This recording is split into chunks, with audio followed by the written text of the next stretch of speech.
Class 12th political science वैश्वीकरण। पहले एक पार्ट वैश्वीकरण का बना चुका हूँ, ये दूसरा पार्ट है। इसमें वैश्वीकरण के परिणाम, राजनीतिक परिणाम बताओ। वैश्वीकरण के राजनीतिक परिणाम क्या हैं, किसे कहते हैं, इसके बारे में आप क्या जानते हो?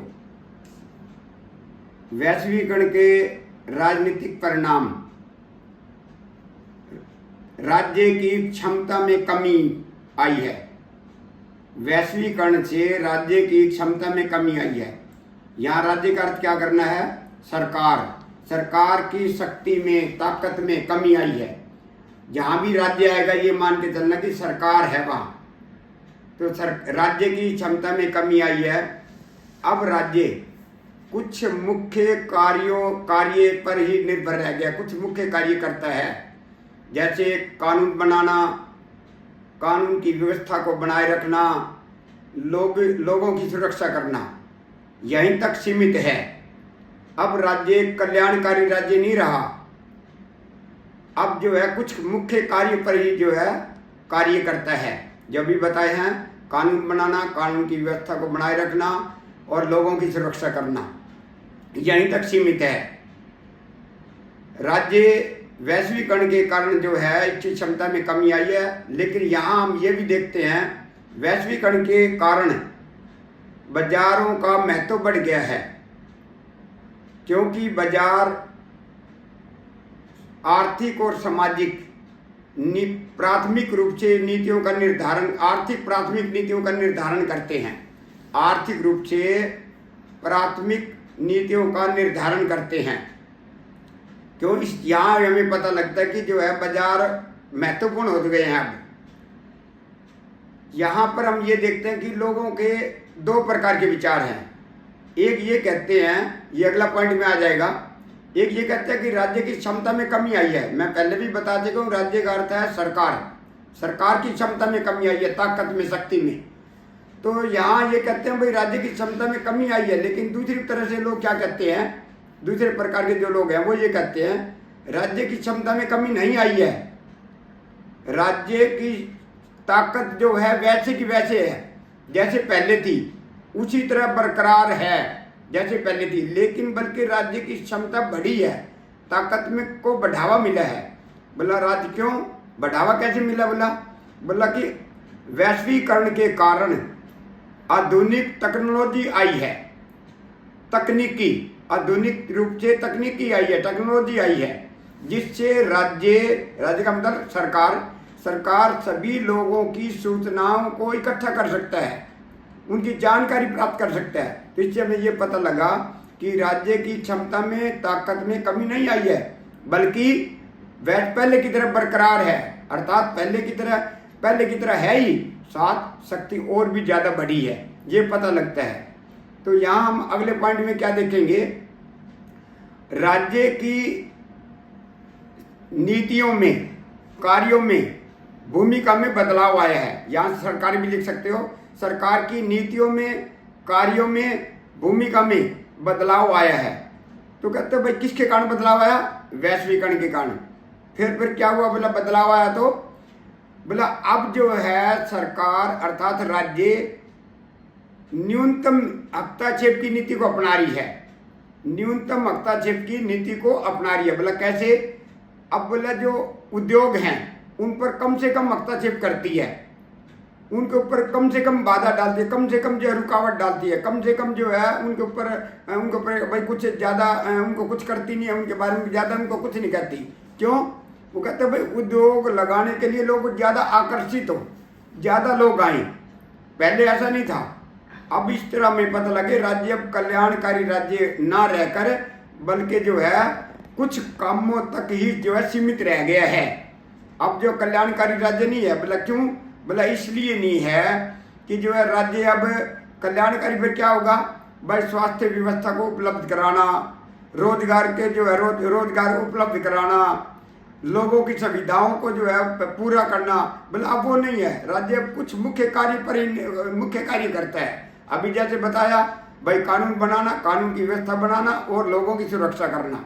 तो अब जो है राज्य पहले की तरह नहीं है। तो जो है अब इसने नीतियों में भी इसने बदलाव किया है, कम से कम जो है उद्योगों में हस्तक्षेप करने लगी है। तो इस तरह हम ये देखते हैं कि राज्य जो है ये राजनीतिक जो परिणाम है, तो ये राजनीतिक परिणाम है। राज्य पहले जो है पहले कल्याणकारी होता था, लेकिन अब कल्याणकारी राज्य नहीं है। जब से वैश्वीकरण आया है तब से राज्य जो है कल्याणकारी ना होकर कुछ मुख्य कामों तक भी जो है सीमित रह गया है। और जो है इसने अपनी नीतियों में, कार्यों में, भूमिका में भी जो है बदलाव किया है और इसमें उद्योगों में भी जो है कम से कम जो है हस्तक्षेप करने लग गई है। और जो इस प्रकार के जो है ये हमारे राजनीतिक परिणाम है। अब अगला प्रश्न देखते हैं, वैश्वीकरण के आर्थिक परिणामों के बारे में आप क्या जानते हैं? या वैश्वीकरण के आर्थिक परिणाम क्या हैं, इसके बारे में आप क्या जानते हैं, किस तरह लिखोगे? किसे कहते हैं वैश्वीकरण के आर्थिक परिणाम? तो आर्थिक परिणाम देखते हैं क्या है, ये भी बड़ा महत्वपूर्ण प्रश्न है। अब जो है मुक्त व्यापार की नीति को बढ़ाया जा रहा है। पहला पॉइंट क्या आ जाएगा? मुक्त व्यापार की नीति को बढ़ाया जा रहा है, लेकिन पहले ऐसा नहीं था। ये क्यों है, ऐसा क्यों कर रहे हैं? वैश्वीकरण के कारण। पहले ऐसा नहीं था। मतलब पहले क्या था? पहले आयात पर सभी देश आयात पर प्रतिबंध लगाते थे। अब जो भारत क्या सोचता था, भाई आयात हमें कम से कम करना है। क्यों? इसलिए कम से कम करेंगे भाई हमारे देश की लोग वस्तुएं खरीदें, हमारे देश की जो है लोग जो है वस्तुओं का प्रयोग करें और जो है हमें अधिक से अधिक लाभ हो। पहले ये था। लेकिन जब से वैश्वीकरण का आरंभ हुआ है तो उन्होंने कहा कि भाई आयात पर प्रतिबंध हटा लिया है। क्यों हटा लिया? अब जो ज़्यादा से ज़्यादा सभी देश आयात और निर्यात दोनों करने लगे।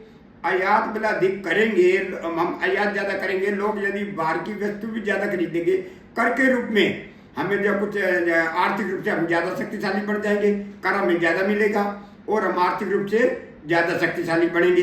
तो इसलिए जो है अब इस प्रकार की नीतियों को, मुक्त व्यापार को बढ़ाने की नीतियों को अपना लिया है। तो अगला पॉइंट हम इसमें क्या देखेंगे, जो पूंजीवादी देश हैं उनको अधिक लाभ हुआ है। तो पूंजीवादी देशों को आप ये देखें, पहले पूंजीवादी देश कौन से हैं? जो विकसित देश है ना, जो पूर्ण रूप से जो विकसित हो चुके हैं, वो पूंजीवादी देश हैं। उनको क्या लाभ हुआ इसमें? वैश्वीकरण से जो है आर्थिक इस लाभ से किस प्रकार का लाभ हुआ? वो इस तरह उनका लाभ हुआ, उन्होंने अपनी वीजा नीति को कठोर बना लिया। भाई क्यों कठोर बनाया? जो विकासशील देश है ना, वहाँ के लोग वही हमारे वो पूंजीवादी देश कह रहे हैं, विकसित देश हमारे देश में ना आ पाए। क्यों? यदि आएंगे तो हमारे रोजगार को हथिया लेंगे, वो ले जाएंगे ज़्यादा से ज़्यादा रोजगार। इसलिए जो है उन्होंने इस वीजा नीति को कठोर बनाया है। भाई विकासशील देश के लोग, जो पूंजीवादी देश हैं, जो विकसित देश है, वहाँ कम से कम जो है लोग पहुँच सके, इस प्रकार की नीति को उन्होंने अपनाया है। तो इससे हमें पता लगा जो पूंजीवादी देश हैं उनको अधिक से अधिक इस नीति के कारण जो है उनको अधिक लाभ हुआ है। तो अगला हम क्या देखते हैं, जो पूंजीवादी हैं या निजीकरण है उनको ज़्यादा बढ़ावा मिला है। अब उनको किस प्रकार बढ़ावा मिला, क्या हुआ है? कहते हैं भाई पूंजीवादी और निजीकरण को इस तरह बढ़ावा मिला कि लाखों लोगों को रोजगार मिला है। और ये भी आप लिख सकते हो, कुछ लोगों का रोजगार चला भी गया है। तो अगला हम क्या देखते हैं,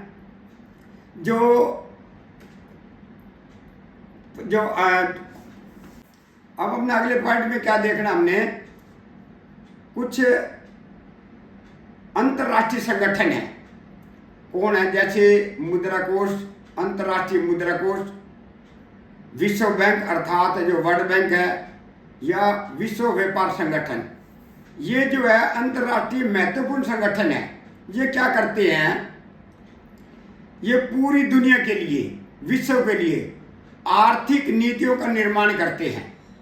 तो ये जो आर्थिक नीतियों का निर्माण करते हैं, तो ये जो है यहाँ पर इस संगठनों तक पहुँच किसकी है ज़्यादा? जो पूंजीवादी देश है ना, जो अभी बता रहा था विकसित देश है, उनकी इन संगठनों तक पहुँचा है। तो ये जब आर्थिक नीतियों का निर्माण ये महत्वपूर्ण संगठन करते हैं, तो इस प्रकार का करते हैं कि जो पूंजीवादी देश है उनको अधिक से अधिक लाभ हो, विकसित देशों को अधिक से अधिक लाभ हो।